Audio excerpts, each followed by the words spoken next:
Foi. Bom dia, Maria. Bom dia, Maria. Tudo Bom dia, bem? meninas. É um prazer estar aqui para falar com vocês um pouquinho hoje. Eu agradeço a oportunidade de estar participando junto com vocês.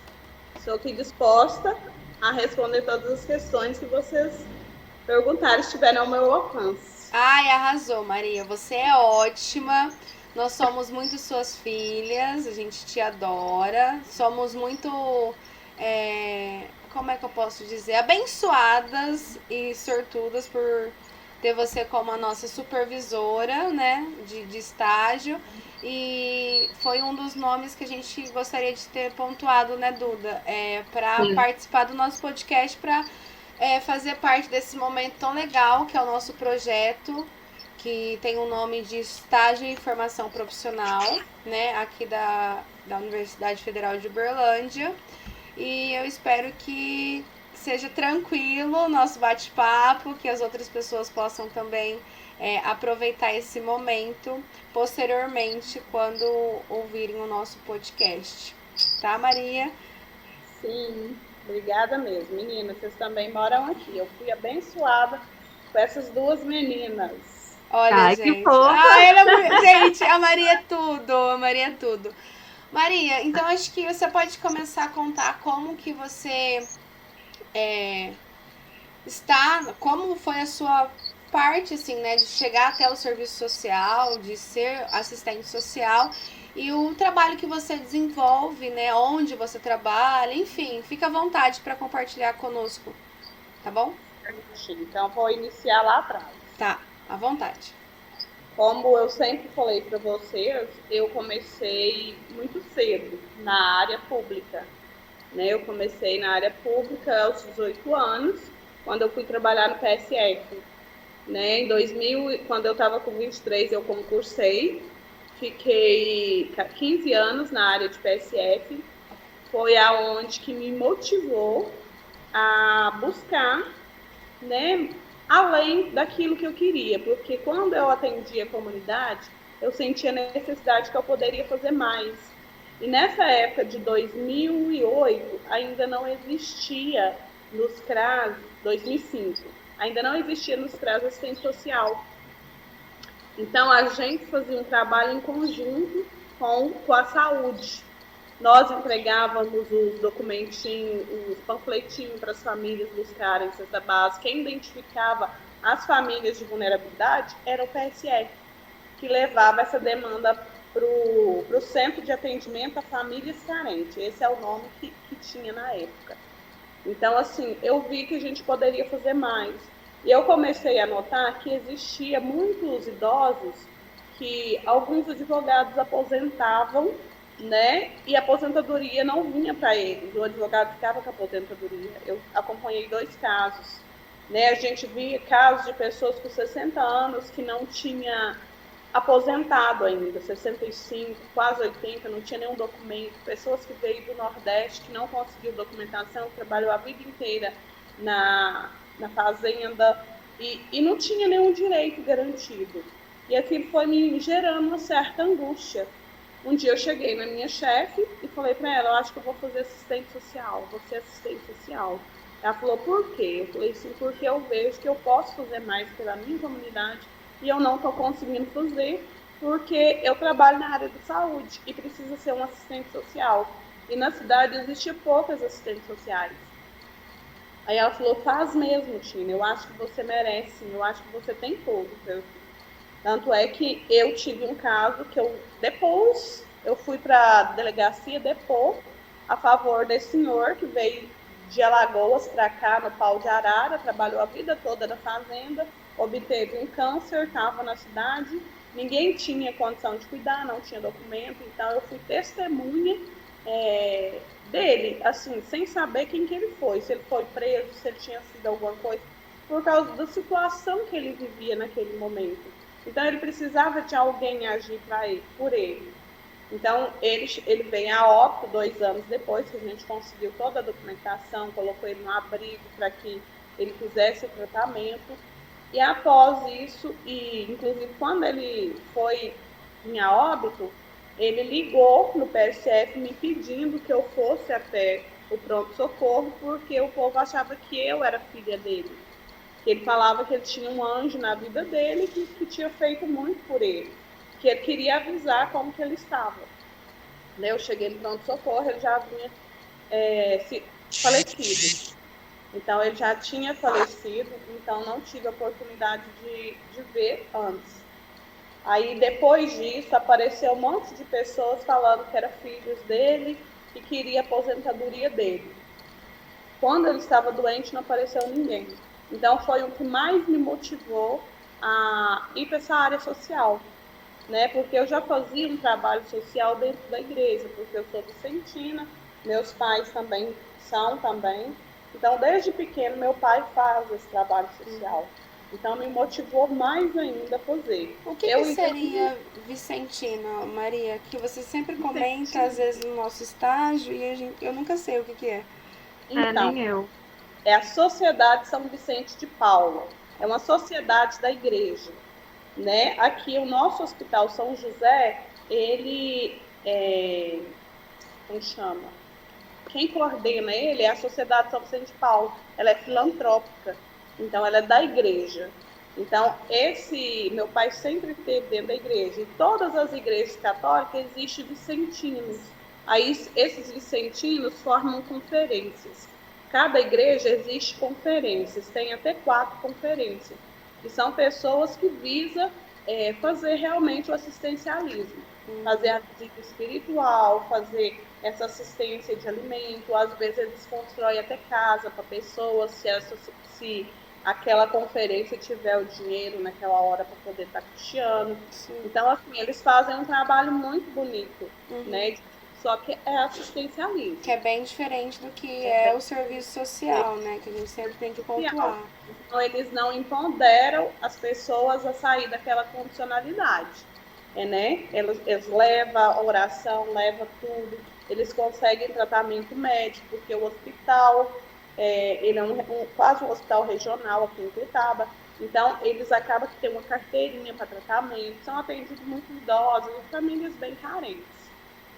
Aí, quando eles veem que a família saiu daquela condicionalidade, eles passam e vai atender outras. Então, cada conferência, ela atende mais ou menos 12 famílias. Na minha igreja, por exemplo, eu acho que existe 5 conferências. Cada conferência atende 12 famílias diferenciadas, com cesta básica, com oração, com visita domiciliar, né? Então, leva essa parte espiritual para eles também. Entendi. Então, aí, como eu estava falando, em 2010, eu fiz o vestibular pela Unopar, porque ainda não tinha serviço social em Cuiabá, né? A UFA ainda não havia vindo. E eu comecei a fazer. E nessa época, eu tinha dado à luz a meu filho e ele teve uma crise muito forte de saúde. Eu tive que trancar e parar de fazer. Foi, assim, muito desgastante, porque era o meu sonho fazer. Então, naquele momento, o dinheiro não dava para custear, porque era pago. Aí eu tranquei a faculdade. Aí, em 2014, na 5ª turma de serviço social da UF, eu falei assim, eu vou prestar o vestibular e vou fazer.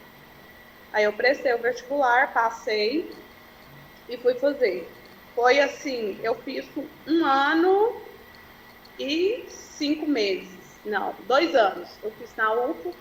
Aí eu estava trabalhando na área da saúde ainda, só que eu estava em desvio de função, porque eu sou técnica em saúde bucal também.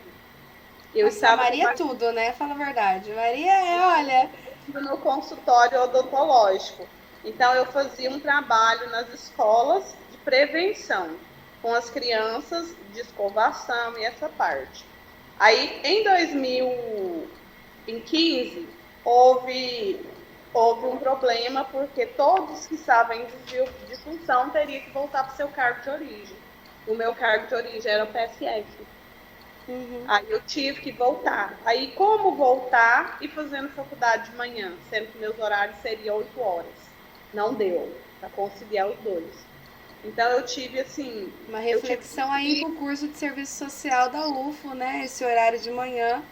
Então, era de manhã e eu teria que trabalhar o dia todo.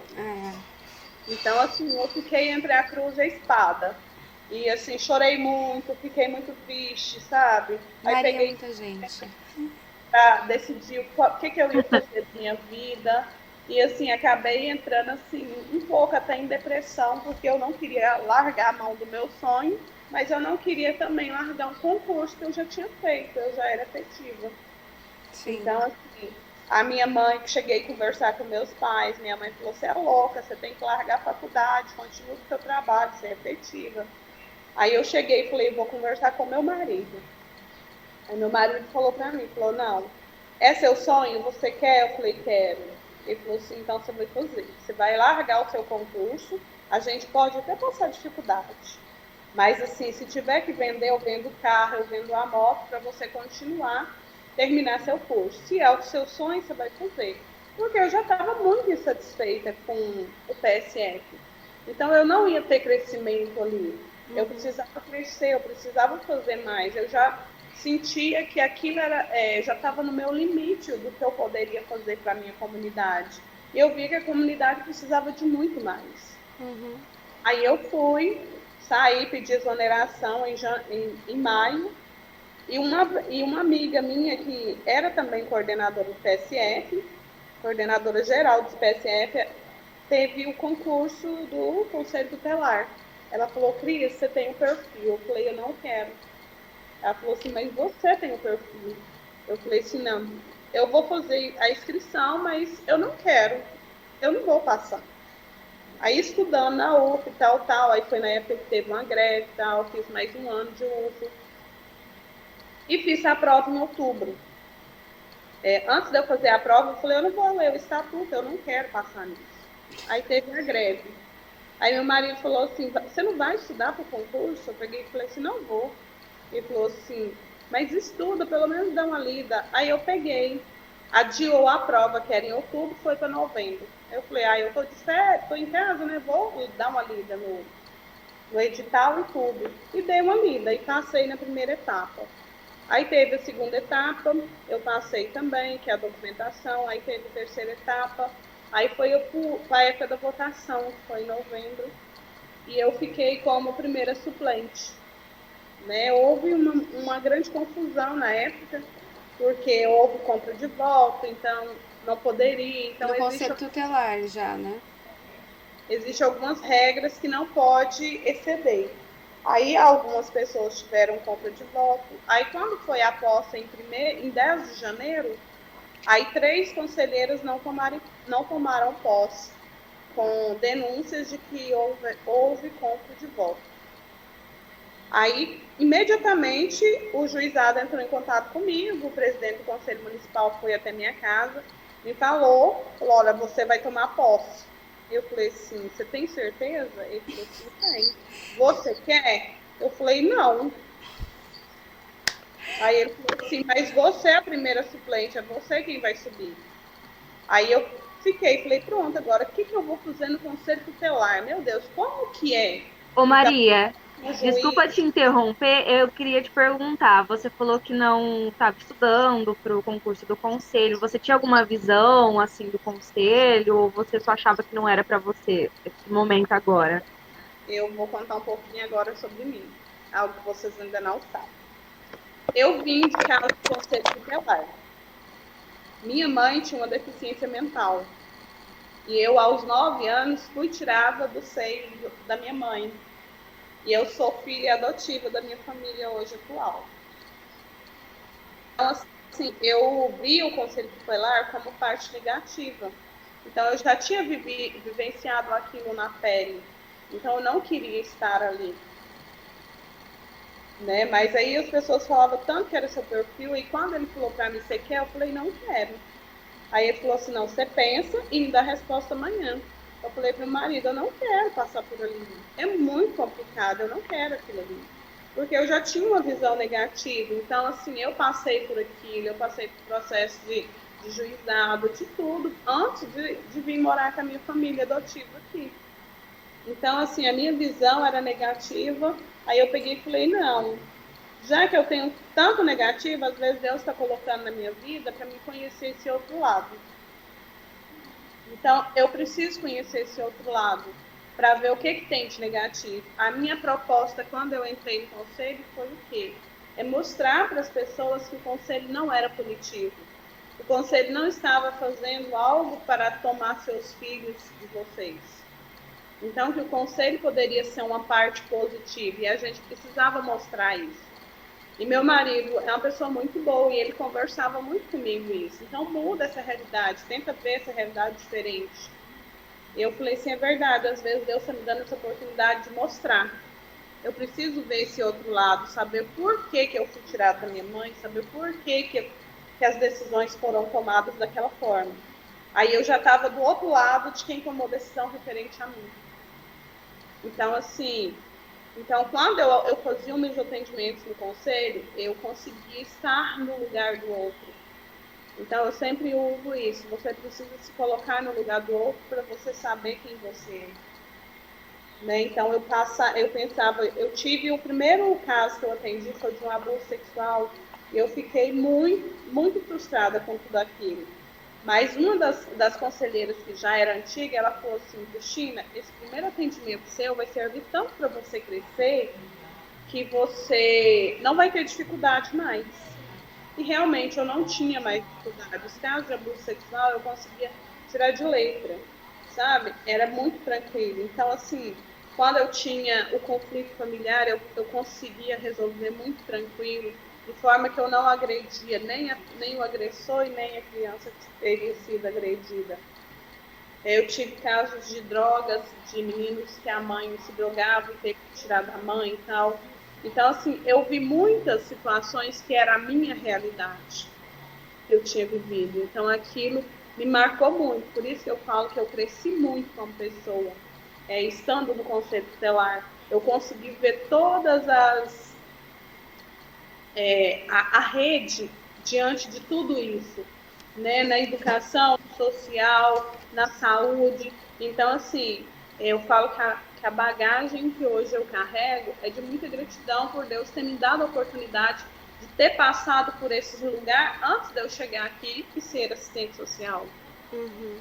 Eu uso muito meu lado humano, né? Eu procuro ser muito humana, reconhecer no outro quem eu sou. Então, não reconhecer que às vezes eu estou num patamar hoje e que eu preciso pisar no quem está embaixo. Eu preciso olhar por igual. Hoje eu estou aqui, mas amanhã eu posso estar lá embaixo. Então, isso fez eu crescer como pessoa, porque olhar o mundo de forma diferente, olhar o meu mundo de forma igual com o outro, não naturalizar as coisas que acontecem no mundo só porque eu sou pobre, só porque às vezes eu não tive oportunidade de vida. Então, assim, Deus foi me dando oportunidades ímpares, né? Que eu agarrei cada uma delas e fiz da minha história uma história diferente. Então, eu poderia ser uma drogada, poderia ser qualquer outra pessoa, mas eu quis fazer a minha história diferente. Então, isso é crescer e poder dar exemplo de si próprio do outro. Uhum. Né? Sim.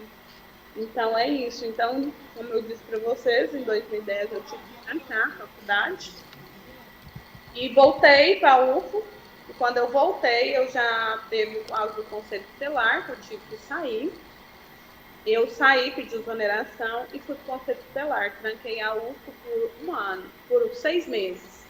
Aí eu falei para meu marido, eu não posso trancar, eu não posso ficar mais sem voltar para a faculdade.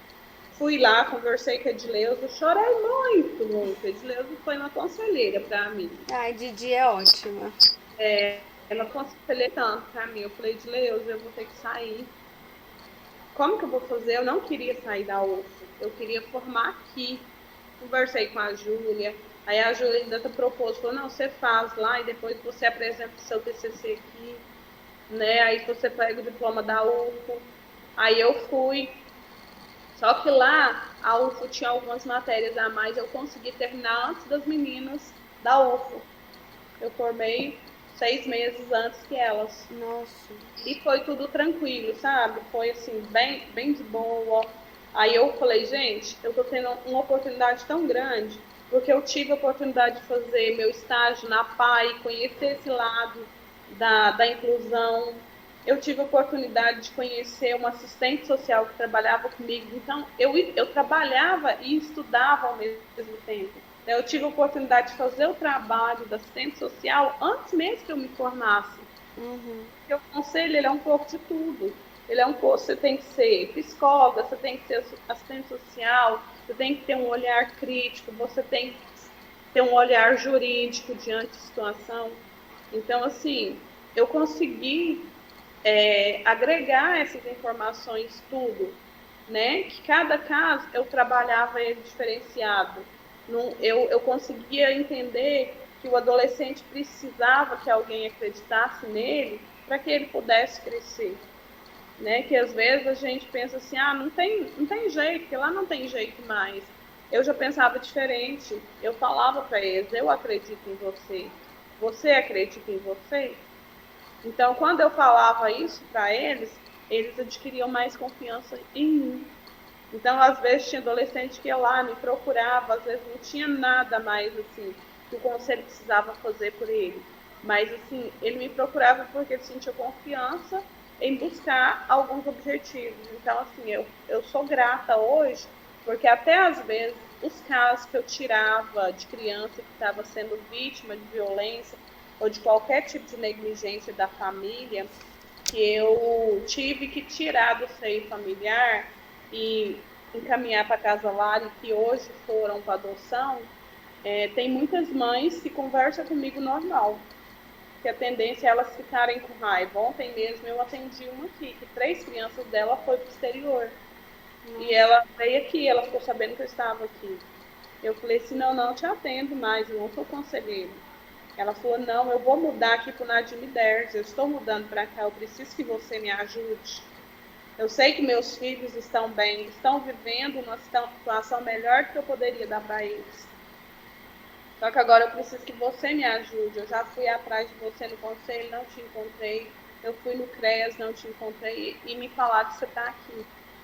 E que você vai me ajudar. Então, assim, ouvir isso de alguém que às vezes poderia pensar que eu teria feito tanto mal para ela, eu fui ontem embora feliz com isso. Aí eu falei para ela, o que eu posso ajudar? Ela tinha perdido toda a documentação, ela estava morando na rua. Então, assim, ela precisa de ajuda. Então, assim, eu penso que o que eu posso fazer por ela, eu vou fazer. Porque eu sei que ela faz o que faz, não é porque ela é ruim, não é porque ela é uma má mãe. Ela tem um déficit intelectual, ela tem um problema mental. Então, ela precisa de alguém direcionar ela e direcionar na direção certa. Sim. Né? Aí, em questão de tudo isso, voltando lá para a UFA, eu terminei. Aí, quando eu saí do conselho, ano passado, em 2019, que foi o meu último ano, 2020, dia 10 de 2020, eu saí. Aí a prefeitura me chamou para trabalhar na rede dos CRASes, né? Na do social. E eu, assim, aceitei de imediato. Falei, poxa vida, é uma alegria, né? Fui conhecida pelo social já antes de eu sair do conselho. Então, ele já tinha me oferecido uma vaga no social. E eu, logo em seguida, me ofereceram uma vaga também na educação. E eu fiquei assim, poxa, quem que Tá requisitada, hein, Maria? Tá voando! Então, para mim era ímpar. Eu falei, poxa, a educação está começando tudo novo, a lei tinha sido aprovada naquele momento, e eu escolhi a educação, só que aí com a educação veio a pandemia. Aí eu fui lá, agradeci a vaga para minha coordenadora, expliquei a situação que eles tinham me chamado, que eu tinha muita vontade de trabalhar na educação. Aí ela falou, não, tudo bem, se não der certo, você vem e me fala. Aí eu fiquei esperando para voltar até março. Março veio a pandemia, não teve como começar as escolas fecharam, e eu ia trabalhar no núcleo e não deu certo. Aí eu voltei na secretaria, conversei com a coordenadora, que eu já tinha um vínculo com ela. Ela falou, não, eu vou te dar oportunidade novamente. Eu sei da sua competência e tal, e gosto da sua forma de trabalhar. Eu falei, não, então tá. Aí quando foi no ano passado, eles me chamaram novamente, me deu a oportunidade. Falou, não, eu quero que você vá lá para o CRAS Buriti, que é mais próximo da sua casa. Eu falei, aí topo. tô dentro. Né? Ela falou assim, você quer? Eu falei, tô. Ela falou, eu sei da forma que você trata a comunidade, eu sei que você tem um respeito muito grande pelas pessoas mais humildes, de grande vulnerabilidade, eu sei do seu entendimento. Eu gostaria que você fosse para lá, porque lá é um bairro bem carente e necessita disso. Eu falei, vamos. E desde então, eu venho trabalhando aqui no CRAS. Eu procuro trabalhar de forma mais humana, né? Respeitar o outro como eu gostaria de ser respeitada, orientar o outro da forma que ele não fique sendo jogado de ping-pong. Eu costumo direcionar meus usuários na direção certa, se possível, até comunico com o outro órgão que eu estou encaminhando, a quem ele procurar e a pessoa direcionada que eles vão procurar naquele órgão. Então, assim, eu procuro ser bem sucinta para que o usuário ele não fica desiludido do sistema. Porque o sistema ele é muito bonito, ele precisa funcionar. Mas a gente precisa também orientar essas pessoas leigas para que elas consigam chegar. Às vezes ela vai chegar lá e não vai conseguir expressar. Então eu faço a próprio punho, um rascunho, um encaminhamento, encaminhando, explicando a situação daquela pessoa, para que o outro, quando ela chegar lá, a pessoa já sabe o que ela quer mesmo, realmente. O que a gente necessita. E com isso, sim, eu consegui muita amizade dentro do conselho, com a rede. Então, eu sei a que órgão direcionar as pessoas certas. Então, assim, eu tenho essa flexibilidade dentro da rede, graças ao Conselho Tutelar. E o que mais você queria que eu falasse, Amanda? Eu acho que muito, né? Não estou deixando nem vocês perguntarem. Não, é porque você tem uma forma de falar tão legal, Maria, que a gente fica assim, ó vidrada, a gente fica prestando atenção, sabe? É uma forma que você fala que a gente fica bem conectada. Você podia falar um pouquinho, compartilhar pra gente o seu trabalho, assim, com as questões dos projetos aí desenvolvido pelo CRAS, o que você tem costume, assim, de atender mais, quais são as demandas maiores aí do CRAS na questão da assistência? Ah, tá. Então, os projetos que eu trabalho aqui no CRAS, eu entrei em tempo de pandemia. Os projetos estão suspensos. Mas ainda existia um grupo de idosos. Meu trabalho, que eu trabalho aqui dentro do CRAS, é com um grupo de idosos. Então, assim, quando eu vim, tinha saído a outra que estava no grupo e eles gostavam muito dela. Ela era muito boa também. Então, eu precisava manter o vínculo com essa comunidade, que são os idosos. Eu trabalho com 20 idosos. E aí eu pensava, poxa, como que eu vou fazer isso para poder adquirir o vínculo com esses idosos à distância? Né? O primeiro fato foi fazer um concurso com eles. Que aí veio o mês do idoso. Eu falei para minha chefe do ano passado, falei, eu preciso adquirir a confiança dos meus idosos. E eu comecei a fazer vídeos em casa. O primeiro vídeo que eu fiz foi de apresentação para os meus idosos.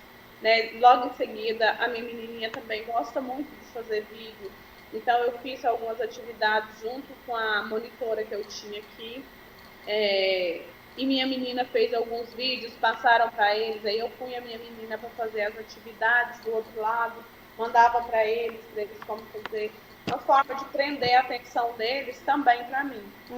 Isso eu fui adquirindo a confiança de cada um, aí eu falava no particular com cada um, para saber um pouco da realidade delas. E com isso a gente foi sempre fazendo os projetos à distância. A gente foi no mês de agosto agora, eu fiz foi do ano passado, eu fiz um prêmio para elas, eu fiz um presente para o dia do idoso, em outubro do ano passado. Em dezembro eu fiz também um coração de porta-retrato que eu fiz para eles. Eu fiz algumas atividades do Natal, que foram desenhar árvore de Natal, colocar, né, nas bolas os sentimentos deles. Então a gente procurou fazer assim, bastante atividade que eu conseguisse ter o vínculo com eles. E acabei que consegui, graças a Deus. Assim, eu tenho os vínculos ainda que comunicam comigo. Alguns com o tempo, como precisava do benefício da cesta básica, vieram no CRAS. Então, vieram conhecer quem que eu era. Então, eu acabei adquirindo esse vínculo muito, muito tranquilo com eles. E até hoje, assim, a semana passada, quando vocês mandaram para mim sobre tudo, tava. Adorei o desenho, viu, Amanda? Adorei. Oi, Maria Cristina. E vamos começar? Tá? Adorei, ficou muito bonitinho. Eu fiz o vídeo, acho que vocês viram. Foi o último vídeo que a gente fez. A gente fez uma atividade com eles de planta também, que eles vieram aqui, buscaram plantas que a gente plantou nos copinhos e eles iam zelar dessa planta. Ia ter atividades do meio ambiente, eles fizeram e eles mandam retorno para a gente, tudo virtual. Então, a gente tem, assim, feito esse vínculo muito constante. E muitos desses idosos que estão no grupo, alguns são atendidos aqui por nós também, na situação de vulnerabilidade, porque são muitos doentes. Então, por mais que tenha uma renda, não dá para custear as despesas total do lar, porque tem que fazer tratamento fora. E com a pandemia tinha que ir de carro. Então, a gente teve que ter um olhar realmente diferenciado para eles. Nos atendimentos aqui dentro do nosso CRAS, a gente procura fazer uma acolhida assim, bem tranquila, sabe? Da forma que a pessoa, às vezes, chega inibida, sem saber o que falar, como solicitar esse benefício. Então, assim, procura deixar uma tranquilidade e fazer com que eles entendam que esse CRAS aqui é o lugar certo para que eles procurem. Né? Às vezes, naquele momento, ele não necessita da cesta básica, mas aí eu não tenho a cesta básica para ceder no momento. Mas aí a gente ouve tanto a conversa, às vezes quer falar tanto, quer expor a situação que eles estão vivendo, coisa que às vezes não expõe nem para a própria família, eles expõem aqui para a gente. Aí a gente vê que eles não estão precisando de uma cesta básica. Né? O emocional daquela família está abalado, ela precisa se reestruturar, ela precisa se organizar, né? Estar bem consigo mesmo para poder procurar um trabalho, para poder seguir sua vida à frente. Às vezes ela não está conseguindo porque ela está ali com a depressão e que a pandemia, a gente sabe que isso instalou de uma forma mais geral, não só com os idosos, com as crianças, com os familiares que perderam trabalho. Então, assim, a gente está tendo que ter um olhar bem criterioso. Eu tive a reunião essa semana com a Camila e com a Soraya, que eu coloquei angústias.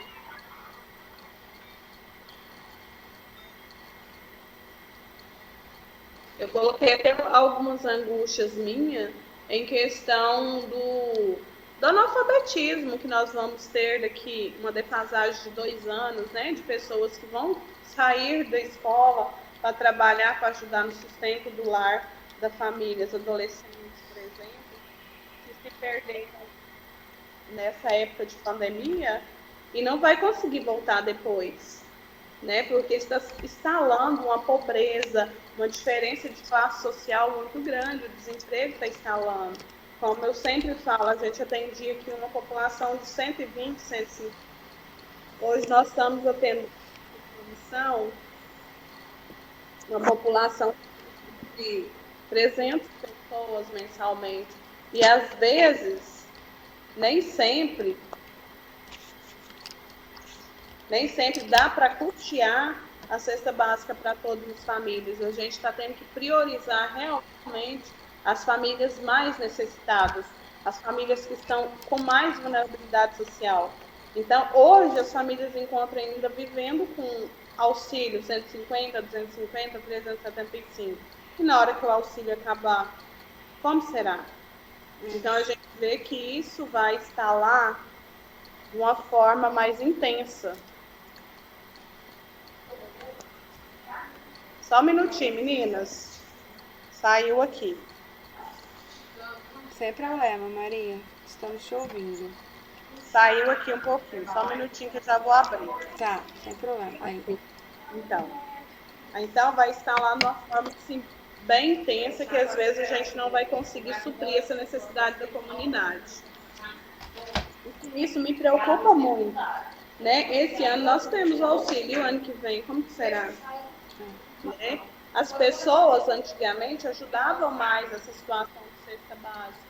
Hoje, essa dificuldade de estar ajudando, porque muitas pessoas perderam o serviço. As pessoas que estavam naquela classe acabou que perderam o trabalho por não ter condições de custear, às vezes, uma cesta básica que eles davam para o outro, né? Então, hoje, eles não têm essa capacidade de estar dando.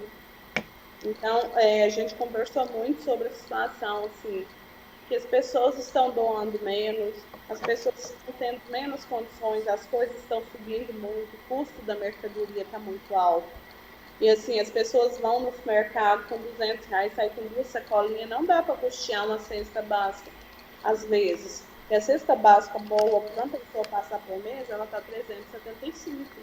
E tem pessoas que não têm esse dinheiro para custear. E tem famílias que recebem o salário mínimo, mas também que não estão dando conta de custear as despesas, porque às vezes o idoso paga R$ 600 de medicamento. Como que ele vai pagar um aluguel, uma comida, uma alimentação? Não tem como. Então você vê que está instalando de uma forma muito intensa. Famílias que moravam de aluguel, que moravam sozinha, hoje estão voltando para a casa dos pais. E os pais têm que sustentar além da filha, mais os netos. Então a gente assim, vê essa grande necessidade da população e que nós, como assistente social, temos que ter um olhar criterioso com isso, de não julgar, de não investigar, de não fazer um certo preconceito dessas famílias. Ah, por quê? Por que tantos filhos? Né? Por que na casa mora 10 pessoas? Porque vai voltar a ser o que era antes. Porque o filho que perdeu o emprego, ele não tem condição, ele tem os filhos, ele vai voltar para a casa dos pais. Então, isso vai gerar um desconforto muito grande e gerar uma pobreza também muito grande, porque essa família vai precisar, né? Agora, se nós vamos ter como suprir essa necessidade futuramente, a gente não sabe. A gente sabe que precisa criar políticas voltadas para suprir essa necessidade dessa população que vai estar desempregada depois, dessa população que vai estar sem estudos depois. Então, assim, nós estamos tendo essa oportunidade, quem não está tendo? Sim. Né? Então, é preocupante. E, assim, quando a gente faz esse trabalho aqui no CRAS, de trazer a população para dentro do CRAS, de ouvir, de fazer essa escuta, a gente tem que procurar fazer uma oitiva de tudo. Né? Não simplesmente, eu quero uma cesta, como que está a sua situação socioeconômica, julgar pela sua situação socioeconômica. Às vezes, antigamente, ela estava boa, hoje ela já não está. Né? Tem famílias que vai vir aqui que tem carro, tem famílias que vai vir aqui que tem uma casa, que tem uma piscina, mas que em outra oportunidade deram essa oportunidade deles terem, e que hoje eles encontram desempregados. Então, é onde que é a importância da nossa visita domiciliar para averiguar a situação. E ao chegar na residência, quando a gente for visitar, a gente não fazer um pré-julgamento daquilo que você viu. Eu acho que você tem que observar sim, mas a escuta é muito importante para que você tome decisões perante alguns relatórios que às vezes a gente vai ter que fazer. Sabe? É muito bom essa percepção que você traz pra gente, né, Maria, durante a pandemia e pós-pandemia, como que a situação das pessoas que já estavam ou até mesmo entraram em estado de vulnerabilidade social por conta da pandemia, né? E o que isso vai repercutir no futuro próximo, né? Então, essa é uma das minhas preocupações muito grande, porque o nosso futuro próximo está aí. Sim. O auxílio emergencial, ele acaba agora em outubro. Sim. Né? Então, a gente vai perceber isso muito intensamente.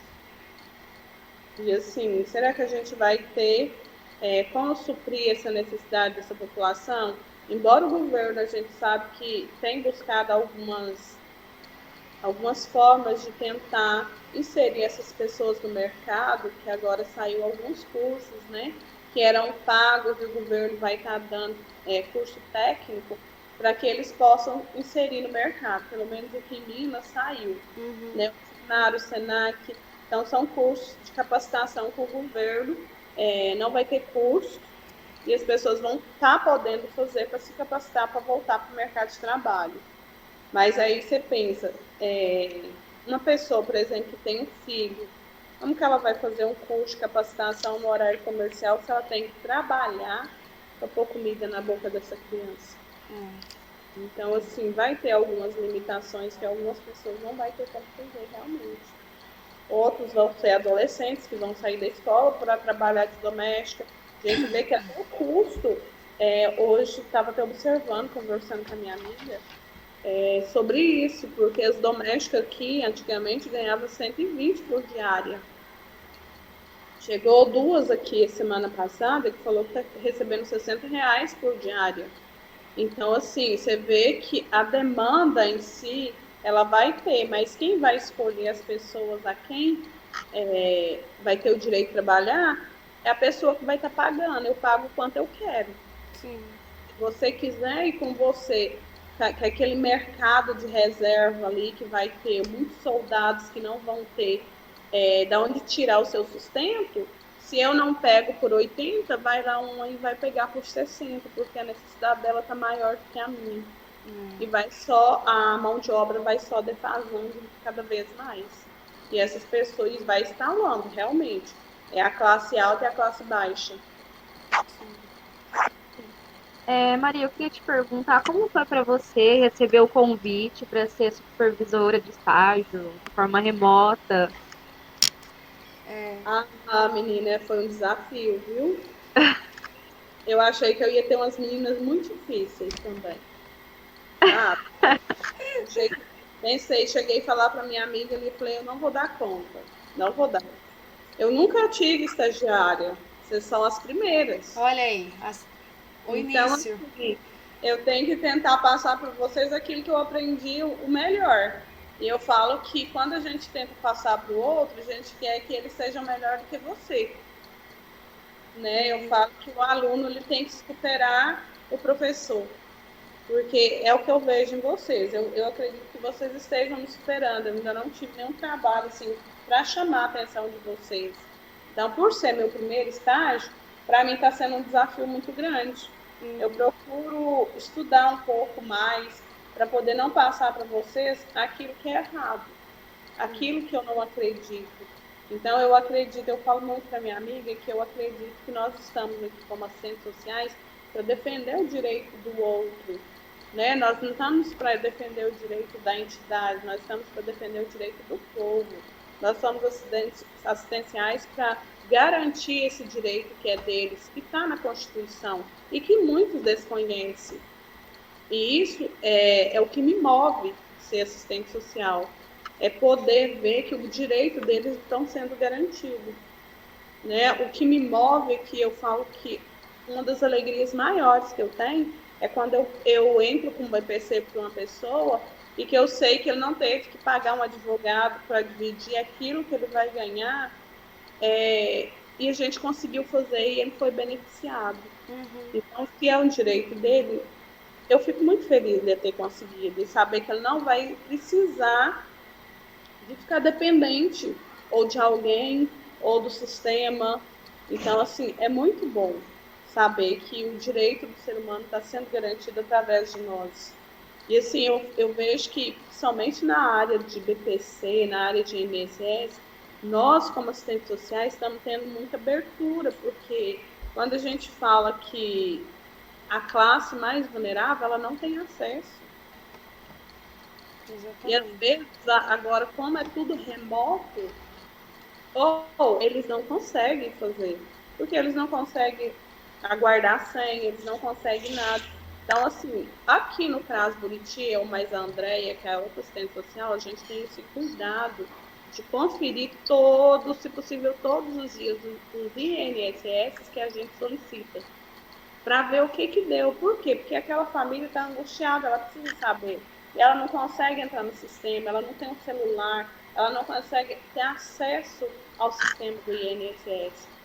Né? Então, a gente tenta fazer, e quando a gente vê que deu, deferido que vai conseguir, a primeira coisa a gente liga eufórico para eles, olha, conseguiu, deu certo, né, senhor vai receber, né, a gente orienta que não pode ficar 2 anos sem renovar o cadastro, no máximo todo ano ele tem que renovar, então a gente ele sai daqui com todas as informações em mãos, para que não corte o benefício deles.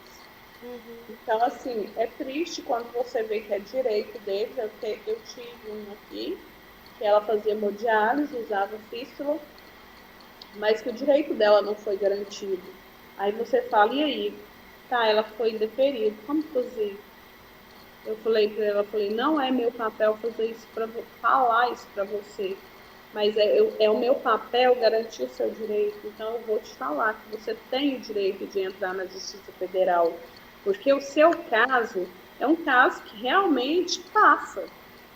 Eu não sei por que foi indeferido, mas a senhora tem o direito de entrar na Justiça Federal. A senhora procura um advogado, né, por mais que vai te custar pagar alguma coisa, mas aí a senhora vai procurar e vai entrar na Justiça Federal, que a senhora vai garantir seu direito. E realmente dá certo. Agora você pensa, a pessoa com hemodiálise faz dia sim, dia não. Ela não conseguiu um benefício do PC? É difícil. O laudo dela é muito intenso. Não tem como falar assim, ela não tem direito. Ela tem direito. E a gente olha tudo lá, quais os direitos das pessoas que têm, e é garantido a ela esse direito. Então, a gente fala para ela, corre atrás porque você tem direito. Então, o que a gente pode fazer para garantir esse direito da pessoa, a gente sabendo da vulnerabilidade que passa, a gente tenta auxiliar o máximo que a gente pode. Eu penso dessa forma. Ah, Maria, você é perfeita, né? Não tem... Quando você fala que você quer ensinar para que a gente seja melhor do que você, acho que não tem como, né? A Maria é um patamar assim acima. Então, Maria. você... Eu sou muito assim, Amanda. Eu procuro falar o seguinte: o saber ele não se guarda. Ele precisa ser passado para frente. Hoje eu estou, amanhã eu não estarei. Mas se estiver, que faça o papel da forma que deve ser feito. Né? Não dificulte para o ser humano aquilo que é de direito dele. Então, se você não sabe, procure saber para poder orientar aquela família. E eu falo muito nessa linguagem popular, não sei se vocês já notaram. É assim que a gente gosta, que a gente entende. É mais fácil. A academia irrita. Porque, assim, não adianta eu falar com o meu usuário a linguagem técnica que eu vou usar no relatório, porque ele não vai entender. Então, às vezes, procurar palavras cultas para falar com essa pessoa, o que adianta que se a pessoa que realmente necessita saber, ela não está sabendo do que se trata? Então, quando eu não sei realmente, eu busco ali no Google, o que é isso aqui do INSS, o que é aquilo? Para quando a pessoa vir, eu saber explicar para ele.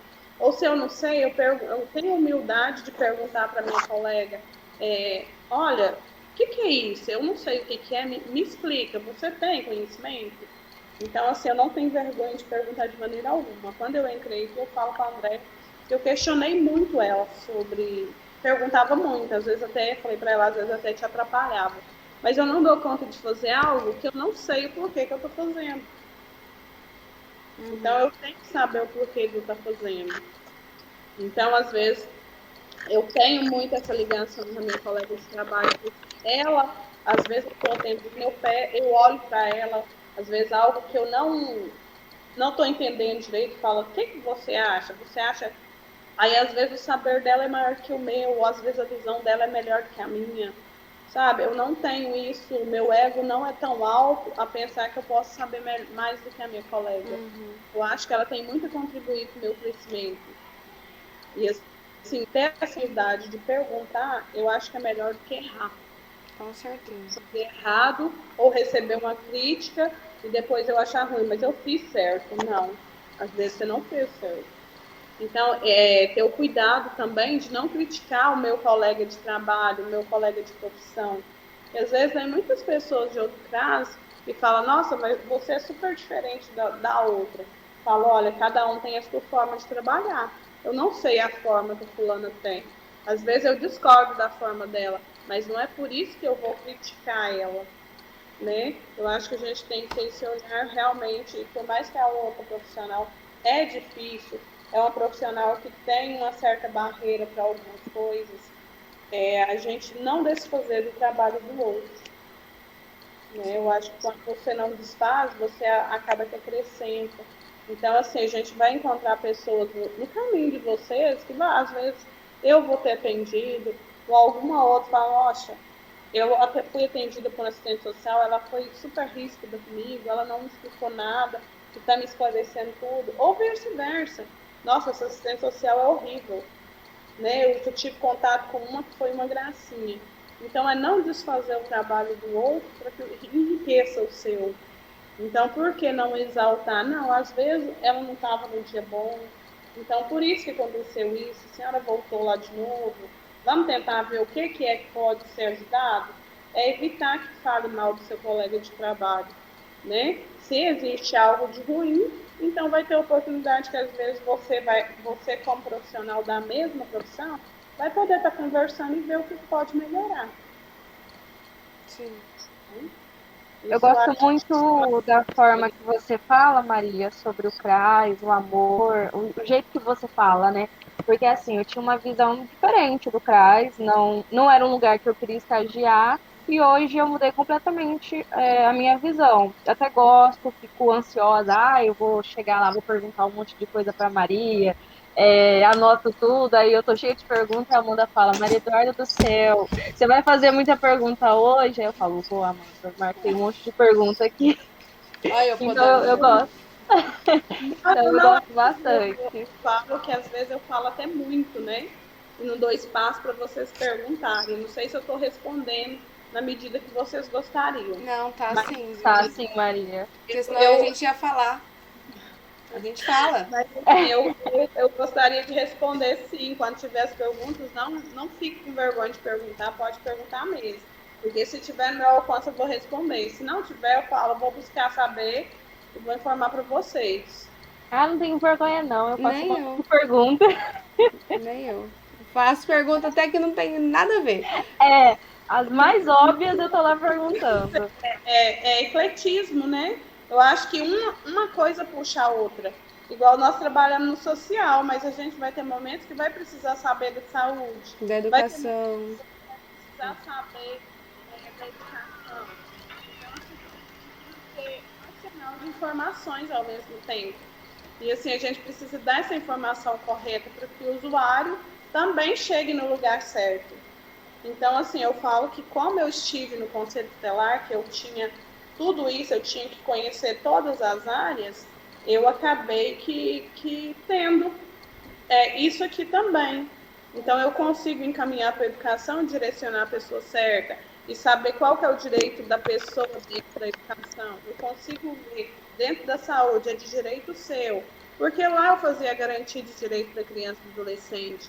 E quando você garante o direito da criança e do adolescente, lá você tem que olhar um todo, né? Você tem que olhar a família, porque não adianta você olhar a criança que está com problema, sabendo que a família também está com problemas mais intensos do que aquela criança. Então, você precisa tratar os pais para depois tratar a criança. Então, é o que a gente precisa ter um olhar com toda a rede, a gente precisa ter a humildade de conversar com a rede. A gente não tem que exigir, mas a gente tem que conversar da forma cordial que a rede possa te ajudar. Ontem eu tive um caso aqui de extermínio, né? Tentativa de extermínio. Então, assim, é um caso que eu acompanho, né? Que eu já mandei para o CREAS, que eu já mandei para o CAPS, que é caso da unidade mista, porque tem doença de DST. Então, assim, eu já entrei em contato com toda a rede, inclusive com a família, né? Para saber a melhor situação para resolver essa pessoa. Porque ela mora sozinha, ela não pode ficar só. Então, eu preciso usar a rede, porque é um problema que não é só meu, que sou assistente social, é um problema de toda a população, porque se ela vem a óbito, vai causar problema. Por que o CRAS não tomou nenhuma atitude? Por que o CREAS, né, que é de extrema importância e não tomou atitude? O Congresso teve a responsabilidade de encaminhar para o Ministério Público que a gente precisa estar além do que a gente pode fazer. Então, é fazer com que a rede funcione para que a gente solucione, para que ache uma solução para aquele problema. Então, vai ter um estudo de caso, vai ser na segunda-feira, sobre isso. Porque saúde mental, saúde psicológica, saúde física, higiene, é tudo um contexto que tem ali que precisa ser tratado. Né? Eu estou só aqui na atenção básica, mas a complexidade do caso é muito maior do que aquilo que está ao meu alcance. Então, quando a gente utiliza a rede, você divide a responsabilidade com o outro também. Não que você vai isentar da sua, não. Mas a responsabilidade está dividida para os órgãos competentes tomar as devidas providências. Bom, tá certo? Certo. Maria, a gente queria te agradecer. A nossa chamada vai cair. Muito obrigada por ter nos atendido. Eu vou ter que fazer outra porque não vai dar para encerrar. Peraí.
Então, só para a gente encerrar o nosso podcast, agradecer a Maria. Muito obrigada, viu, Maria, por ter aceito o convite.